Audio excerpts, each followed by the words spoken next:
Welcome to Counterpart, the configurable counting indicator. My name is Ann Crowley and I'll be your presenter today.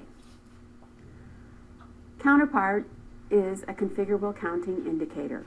The model is the CP counting parts. When you configure it with a base, there'll be CP dash and the capacity of the base in pounds. This indicator can be combined with virtually any base that you would like. It works with anything that has an analog signal, or it can work as a serial indicator also. So let's get started on how else we can master counting. With the counterpart, we can have ID code descriptions. This is a common error, is operators will key in a wrong part number possibly and not realize that if they have a stored unit weight that they have pulled up the wrong information and start counting. Unless they do some verification of this part number itself, there could be an error there. So by displaying the description on the display, we have solved that issue, one of the operator issues. Barcoding. Barcoding is standard with our indicator. All you have to add are the accessories, printer or scanner. And by barcoding, you have eliminated many other operator errors. You now don't have to key in the part number. It's automatically brought up from the barcode. Or you can automatically bring in the tare weight from a barcode if you have it coded that way. So this will solve other operator issues. Insufficient sample percentage. A lot of times operators will use one scale for multi-parts from the smallest to largest. A common example is somebody will get a 100-pound counting scale, but they have some small parts also that they'd like to count. Well, by enabling this, what you do is you set up a weight threshold so that the scale will not count if the sample is too small. It will come up and give you a signal to say your samples are too small, and you can see we've underlined that on the display, so it's easy for the operator to look and know that they need to add more samples to get an accurate sample calculation. With the digital counting scale here that we have, we can add digital filtering. But there are some environmental issues that are present at times that you do need to deal with just by people walking by, or other issues that can affect the weighing of the scale. So therefore, we allow you to adjust the digital filtering, and here we're showing a screen where you can see some different selections. Unit weight recompute. In sampling, this is an operator issue or a scale issue, is that now we allow you to, the scale will automatically do a unit weight recompute. And how this is done, it is you sample out 10 parts.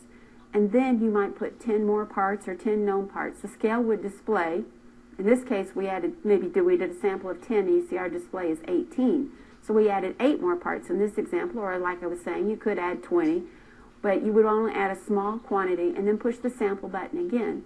And the unit weight would recompute. This way it gives you the advantage of still getting a larger sample size and having your scale recompute the weight and doing your sample in small batch quantities. Let's get started on features. The counterpart has 1 part in 1 million internal count resolution. This enables you to count your parts accurately because it's expanding its counting resolution from the displayed resolution. There are 150 item memory storage locations which are battery backed up. In this item memory storage capability, you can store the part number, a description, an extended part number, a lot number, the unit weight, the tare weight, location, an inventory number. So there's expanded inventory item information available. You can have, depending on the base that the indicator that you purchase, you can have 1 remote scale base, or you can have an optional dual channel. So with this, the 1 remote scale base, that could be a 1 pound base up to 5,000 pound base. And the optional dual channel, that can be anything of your selection that you would like. That could be the smaller base, or it can be the larger base. And you have serial scale input. With this, that expands our capability to allow serial scale input of a balance or another industrial scale. We have ease of use buttons, so with our counting operation, all you have to do is follow the buttons for correct counting. So with this, you'd want to zero your scale, verify that you're at gross or net, depending on if you should have a tare weight entered or not. tear your container if you're using it. Sample. This is one button sampling. You simply have to put your selected sample quantity on the scale, and the default is 10. In the parameter setting, that default value can be 10, 25, 50, or 100. So all you'd have to do is put your sample quantity on. A quantity of 10 would be the most normal. Push the sample button and you're ready to count. And then the print button is next, and that is if you would like to print something out. You can print to a variety of printers. The indicator has a configurable serial string. Its default is a label format. There are 4 function soft keys for customization. When you purchase the scale, these keys are blank, and you can enable them from the soft key setup under the features menu. So you can customize the scale to display as you would like. So if you have a remote scale, you can have a scale select button. If you are utilizing ID codes, you can have an ID code. There is a variety of selections available, and you can customize it to fit your application. There's a power on-off button from the front display. So if you are using a battery, it's very easy to turn the power on and off when you're not utilizing the scale if you do not want to utilize a sleep mode. And it also enables you to power off the scale to conserve electricity. In today's day and age, we always like to be conserving electricity when we can. There's an LCD graphical display with backlight. This backlight has adjustable intensity. The contrast, you can, as you see it here, I would call this with a white background and black letters. You can reverse that and have a black background with white letters, whichever is easier viewing for you, and this is a negative or positive viewing. You have the capability to change the display for the active large window display to be counterweight. Right now we're seeing a display where you see the large window to be in pounds, and you can see those other values on the left there, or on my left. You can see the unit weight per thousand or the piece count there, and we have a soft key enabled that says swap display, and when I push that button, then the active display will change. This is the pound. Here I am displaying my large value as pieces, which might be more common when you're counting. So this easily allows you to customize the scale to meet your application. The display also features alphanumeric multi-tap style keypad. In doing setting up an ID code, having those alpha characters available right on your display is extremely handy. All you have to do is go to the selected letter. Like for instance, if you wanted to enter an A, you would push the 2, and then you just keep pushing the 2 as a multi-tap type operation till the A comes up. There are lowercase and uppercase letters. Then you would move on to the next letter. It makes it very easy to set up IDs straight from the display keypad.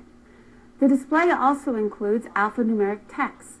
Here, if you have a part number programmed under an ID code, it will display that part number. And if you remember from the first section, we talked about how this will help operators correct errors possibly by making sure they have keyed in the right part number. And this also verifies descriptions that are called from memory.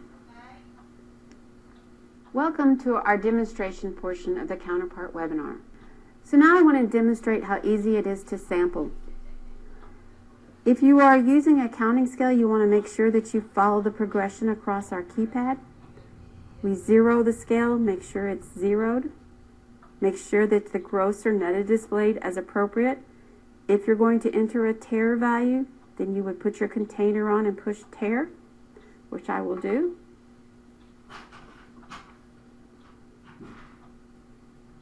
You do have to wait till the scale is stable to push tare. Now my scale has the container on it, it's zeroed off, and I'm now in the net mode. Now I can put my sample size on.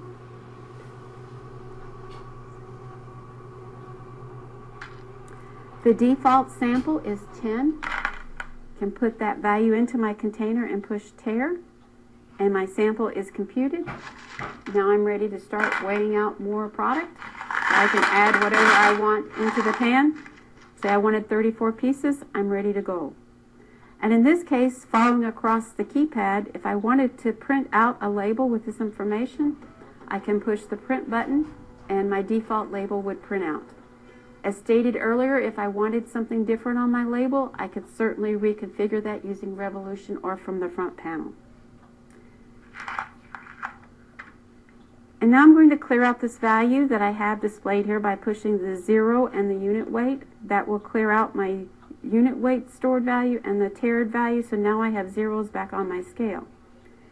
If I wanted to recall this information, so I didn't have to do that whole process there, I have configured a code soft key, so I can push code, and I can bring up my stored value. In this case, I have a part number 46053. Push tar or enter key. It brings up my loaded ID number with a description. And then I simply have to put my container, that's the stored value, on there, and it brings my scale to 0. And then I can count out my desired quantity of parts. In this case, I have 111 on the scale. I only wanted 110, so I removed those.